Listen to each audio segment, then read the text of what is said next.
मुख्यमंत्री जो गए हैं यूपी में और उसके बाद कोलकाता जाने के लिए बोल रहे हैं, भाजपा कह रही है कि दुल्हा कौन है उनके मॉडल का बताएं पहले। अरे छोड़िए ना, भाजपा के लोग हताशा में हैं और हताशा में कुछ भी बोलते रहते हैं।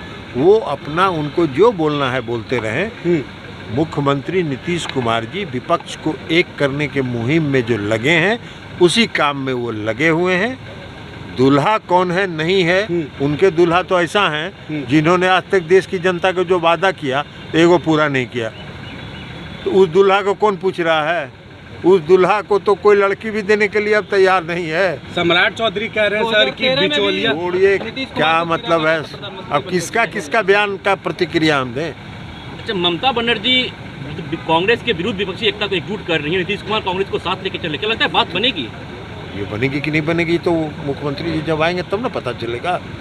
ये तो आप अपना परसेप्शन बता रहे हैं ना, तो आप अपने परसेप्शन को क्यों दूसरे पर थोप रहे हैं? भाजपा मुख्यमंत्री नीतीश कुमार जी जिस काम में लगे हैं उस काम को पूरा करने में भाजपा के बड़े नेता सर कह रहे हैं कि भाव नहीं देते। छोड़िए ना भाजपा के बड़े नेता को, भाजपा के लोग हताशा में।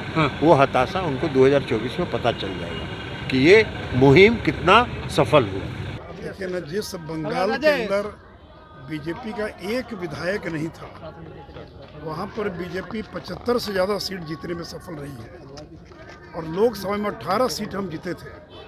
तो नीतीश कुमार, ममता बनर्जी कोई गठबंधन बना लें, लेकिन देखिए 2024 में कोई मुकाबला नहीं, कोई वैकेंसी नहीं है। अब नीतीश जी सरकारी खर्च से घूम रहे हैं। अरे अगर आपको विपक्षी दलों की एकता करनी है तो सरकारी हवाई जहाज़ लेकर क्यों घूम रहे हैं? पार्टी का हवाई जहाज़ लेकर घूमिए। लेकिन चलिए, आप जा रहे हैं अखिलेश यादव से मिलने, क्या अखिलेश यादव और मायावती में कोई समझौता हो सकता है? क्या बंगाल के अंदर कांग्रेस और ममता बनर्जी में कोई समझौता हो सकता है? जिस दिन ममता बनर्जी कांग्रेस से समझौता कर लेंगी उस दिन ममता बनर्जी ख़त्म हो जाएंगी, क्योंकि वो तो कांग्रेस के ज़मीन पर ही राजनीति कर रही है। कांग्रेस जब कमज़ोर होगी तभी ममता बनर्जी ताकतवर होंगी। तो नीतीश जी लाख प्रयास कर लें, केवल मीडिया में बने रहने के लिए, सुर्खियों में बने रहने के लिए, चर्चा में बने रहने के लिए घूम रहे हैं, कोई और काम है नहीं। लेकिन इन सब चीज़ का कोई प्रभाव नहीं पड़ने वाला है। अडानी का इतना हल्ला कर रहे थे और शरद पवार ने एक सुई चुभा दिया, पूरा गुब्बारा फूट गया। अब राहुल गांधी अडानी के बारे में चर्चा करना भूल गए। तो जो विपक्षी दल, उसमें इतनी मत भिन्नता है और आज तक देश में 77 को छोड़कर कभी विपक्षी दल एक नहीं हुए हैं, ना एक हो सकते हैं। अगर एक हो भी जाएं तो भी भारतीय जनता पार्टी की सेहत पर इसका कोई प्रभाव या कोई असर नहीं पड़ेगा। जीरो करना चाहती है बीजेपी को। अरे बोलने में क्या लगता है? हम भी बोलते हैं कि जीरो करना चाहते हैं, बोलने में कुछ थोड़ी लगता है। मुंह से बोलना है तो बोल दिया। लेकिन क्या है कि आप ही के राज्य में बीजेपी आखिर 0 से 74-75 कैसे पहुंच गई? 18 लोकसभा की सीटों तक कैसे पहुंच गई? अभी तो हाल में एक चुनाव हुआ, उपचुनाव हुआ, जिसमें ममता बनर्जी को कांग्रेस ने पराजित कर दिया। इसलिए देखिए, ये आपस में जो क्षेत्रीय दल हैं वो कांग्रेस से जिस दिन समझौता करेंगे उनका अस्तित्व खत्म हो जाएगा, क्योंकि उनकी पूरी राजनीति उसी पर निर्भर करती है।